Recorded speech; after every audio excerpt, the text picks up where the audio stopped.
तो अभी बज रहे हैं 10 और हम पहुंच चुके हैं अपने टिकट पॉइंट पे। पहले हमारी ओशन टेरेस थी बट अब हो चुकी है, आई मीन ग्रीन ओशन थी पहले, और अब हो चुकी है नॉटिका। सो ऐसा होता रहता है यहाँ पे। जब हम हैवलॉक से भी आए थे तो हमारी चेंज हो गई थी एंड 10:15 हमारा रिपोर्टिंग टाइम है। So I think we have reported now. It will start at 10:45, so we will just get going.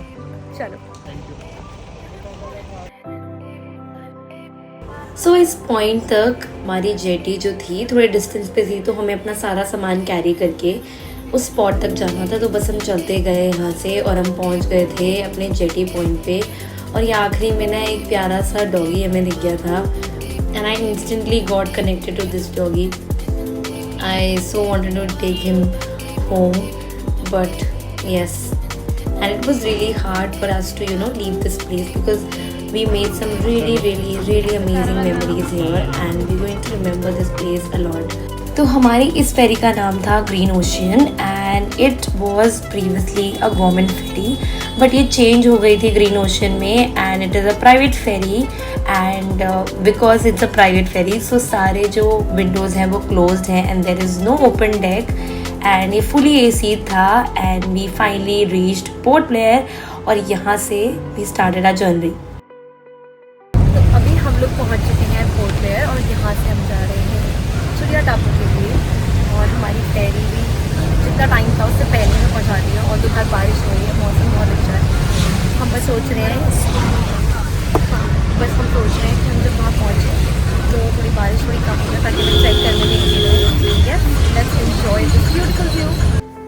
क्योंकि इट्स अ मानसून सीजन, इसकी वजह से ना काफ़ी बार बारिश पड़ रही थी यहाँ पे बार बार. But I think overall you get to see this really green fresh nature around you and you feel so energetic. यहाँ आते ही ना मुझे बहुत अच्छा लग रहा था बिकॉज जब बारिश पड़ जाती है मौसम में ना एक अलग ही मज़ा आता है, आपको और चीज़ें सुंदर लगने लग जाती हैं. सो बस हम इस जर्नी को एंजॉय कर रहे थे एंड काफ़ी मज़ा आ रहा था ये पूरे रास्ते में.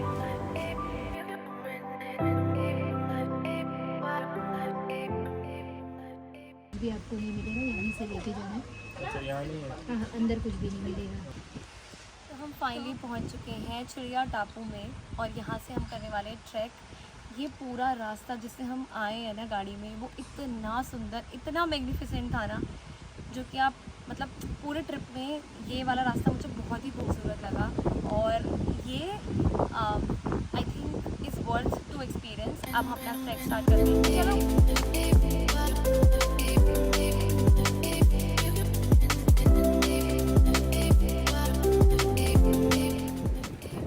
जगह इतनी शानदार है ना, अगर आप आ रहे हो Andaman, I think this is a must visit place. और अभी हमें ट्रैक करना है. इवन जो रास्ता था ना वो भी इतना खूबसूरत था. पहले जंगल और फिर थोड़ा चलते गए आगे आगे तो हमें एक तरफ ये बीच का व्यू दिख रहा था और एक तरफ जंगल जो कि बहुत ही मैग्निफिसेंट है. So yes, I am just loving it.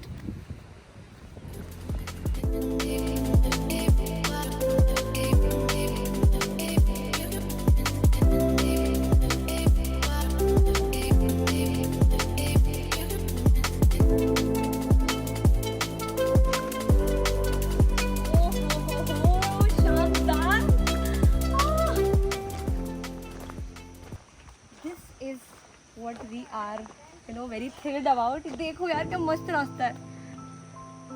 सो यहाँ से हमने शुरू किया था अपना ट्रैक और I can't tell you how beautiful and amazing this experience was. यहाँ पे ना बारिश पड़ी थी जिसकी वजह से उमस तो थी मौसम में, पर बहुत मज़ा आ रहा था क्योंकि जंगल इतना खूबसूरत था.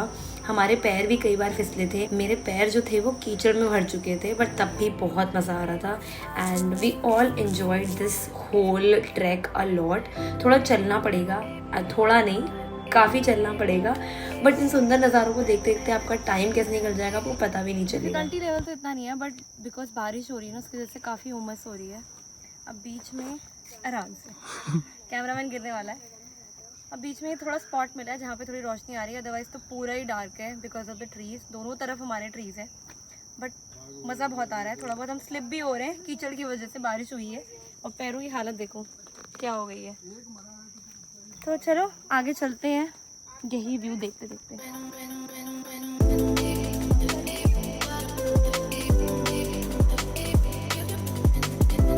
क्या चाहिए यार, एक सुंदर सा ट्रैक, साइड में जंगल, पेड़ पौधे और ये सुंदर सा समुद्र का व्यू।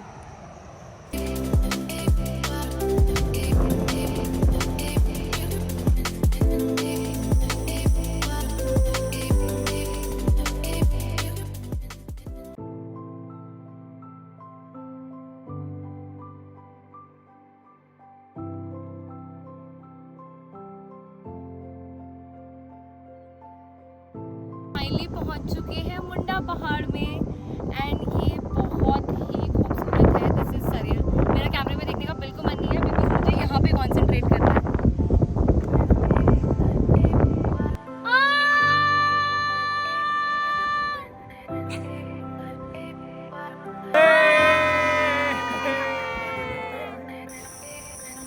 हमारा ये ऊपर मुंडा पहाड़ तक का सफ़र तो अब ख़त्म हो गया है। हम लोगों ने ट्रैक किया, काफ़ी अच्छा लगा ऊपर जाके, बहुत ही शानदार व्यू था।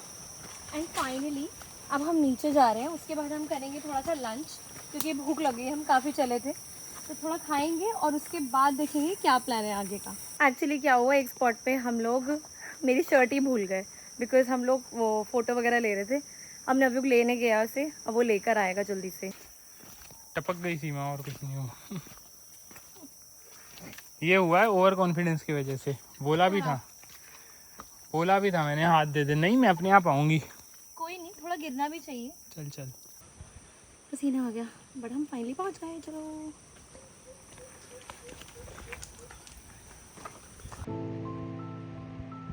इस जगह के बारे में आपको क्या बताऊँ। इस जगह में मैं थी ना, आसपास इतनी शांति, इतना सुकून, ये सामने समंदर, पहाड़ और आसमान। जब आप इस नज़ारे को अपनी आंखों के सामने देखोगे ना, आपको लगेगा कि क्या ये रियल है, क्या मैं रियल हूँ। I mean I don't know how to express this feeling, but I have captured this moment in my heart and I want to come here again and see this beauty.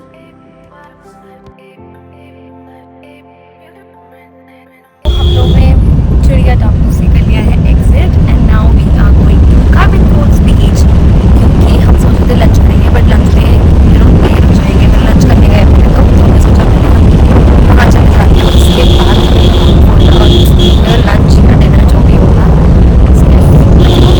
तो हम finally पहुंच चुके हैं carbon Cove बीच और हम यहाँ पे ऐसी बीच का व्यू एंजॉय कर रहे हैं। एंड उसके बाद थोड़ी देर बाद हम जाएंगे कुछ खाने, या अदरवाइज़ हमें तो अभी भूख लगी ही नहीं है।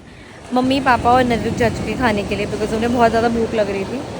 सो यस, थोड़ी देर यहीं बैठेंगे, चिल करेंगे और फिर जाएंगे अपने स्टे पे। सो इस टाइम तक हो चुकी थी शाम और हमने ये टाइम स्पेंड किया बीच पर बैठ के and we chilled here for a moment. और यहाँ पे एक बड़ी क्यूट सी शॉप थी जहाँ पे हमें काफ़ी टेस्टी खाना मिला। We ordered some Maggi, some samosa chaat and it was a perfect evening. We really enjoyed this scenic view. Hi guys, good morning. So this is the next day. कल हम लोग बीच पर गए थे, कोबिन्स को बीच। उसके बाद हम घर आए, मतलब ये स्टे पे आए, हम लोगों ने डिनर किया और उसके बाद हम सो गए थे। और कल का दिन बहुत टायरिंग था, हमने काफ़ी सारी चीज़ें की थी।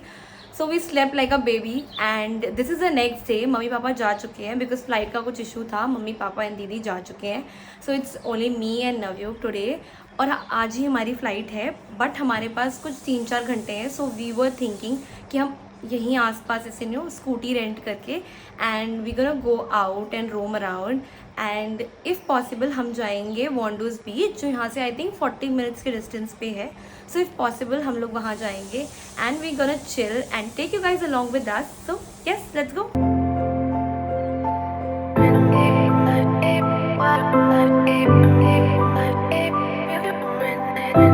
तो हम लोग जा रहे थे वॉन्डूज़ बीच बट बीच पे पड़ गई है इतनी ज़्यादा बारिश कि हम लोग नहीं जा पा रहे हैं और हमारे पास बहुत ही लिमिटेड टाइम है वहाँ जाने के लिए। और अगर ये बारिश नहीं रुकी तो शायद हम ना भी जा पाए। हाँ, पैसे वेस्ट, क्योंकि हमने स्कूटी रेंट करी है स्पेशली इसके लिए। तो 400 रुपये जाएंगे पानी में। थोड़ा होटल वालों ने हमारा दिमाग ख़राब कर दिया क्योंकि कुछ रूम का इशू हो गया था, पैसों को लेके वो ड्रामे कर रहे थे, इस वजह से हम लेट हो गए। अदरवाइज़ हम और पहले आ जाते। क्या आधे घंटे तक तो कोई उम्मीद नहीं दिख रही है। ऐसे मत बोल यार। ऊपर से बारिश तेज हो गई बारिश।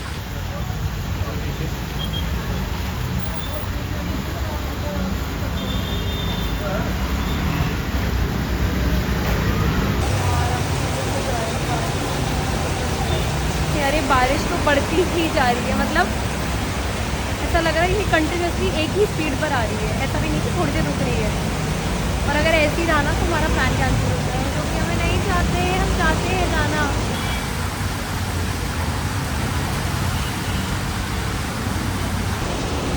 ये मैं थक गई हूँ अब। हम लोग बहुत थक चुके हैं क्योंकि बारिश अभी भी नहीं रुकी है। ये देखो इतनी भयंकर बारिश पड़ रही है यहाँ पे, इतनी भयंकर बारिश पड़ रही है कि पूछो ही नहीं।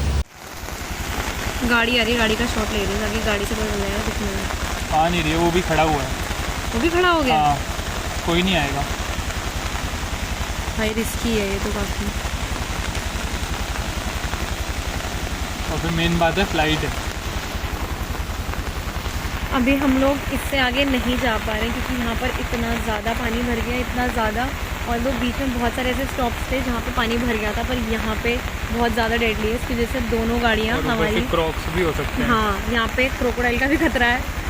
सो we are not going further from here. वापस चलते हैं वरना पीछे भी भर हाँ, जाएगा। पीछे भर जाएगा तो हम वापस जाते हैं। देखो ये वाली गाड़ी भी रुकी हुई है और वो गाड़ी भी रुकी हुई है। पीछे एक और है, यहाँ से दिख नहीं रही है।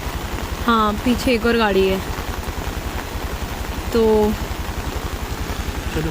चलो इतने सारे स्ट्रगल के बाद एक पॉइंट था जब हम आगे भी नहीं जा पा रहे थे। मेरे क्योंकि हाथ वहाँ कांप पे- रहे हैं। और बारिश इतनी ज़्यादा और इतना सारा पानी भरा था एक पूरे एक पैच में कि हम निकल ही नहीं पा रहे थे। बट फिर एक फॉरेस्ट वाली एक लेडी थी जो अपनी स्कूटी पे जा रही थी, तो हमें थोड़ा कॉन्फिडेंस आया, नवीक को थोड़ा कॉन्फिडेंस आया कि हम जा सकते हैं। और फाइनली उसके बाद 2-3 ऐसे पैचेस और मिले और हम फाइनली बीच पे पहुंच चुके हैं, क्योंकि हमें अपने डेस्टिनेशन तक आना था। ठीक है, तो हम पहुंच गए।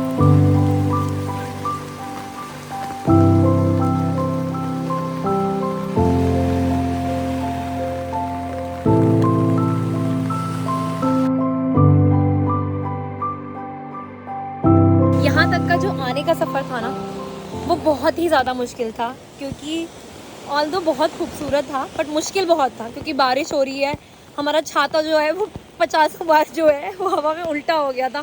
हम बीच में मल्टीपल बार रुके भी, बट ये था कि मंजिल तक पहुंचना है, तो इसलिए हम आ गए। और this is worth all the difficulty that we faced. Flight का टाइम भी हो रहा है। और हमारी फ़्लाइट का भी टाइम हो रहा है, द मोस्ट इंटरेस्टिंग पार्ट। तो अब थोड़ी देर यहाँ इंजॉय करते हैं और फिर चलते हैं वापस अपने स्टे की तरफ, बिकॉज हमारी फ़्लाइट 2 घंटे में है। चलो।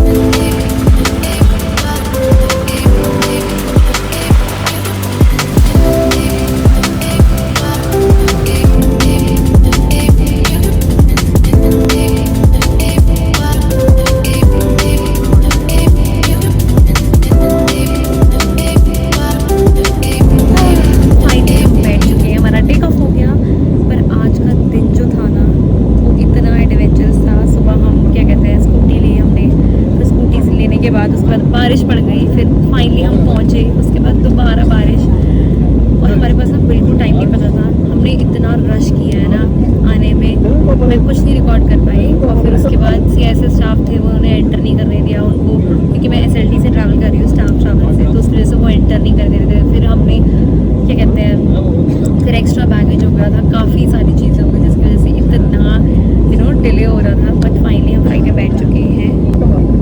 और ये मुझे गालियाँ दे रहा था। गालियाँ तो दे रही, बट ऑब्वियसली भाई क्या है, देखो थोड़े बड़े एडवेंचर्स तो आई थिंक थोड़े अप्स एंड लोज तो हर ट्रिप में जाते हैं। And you know the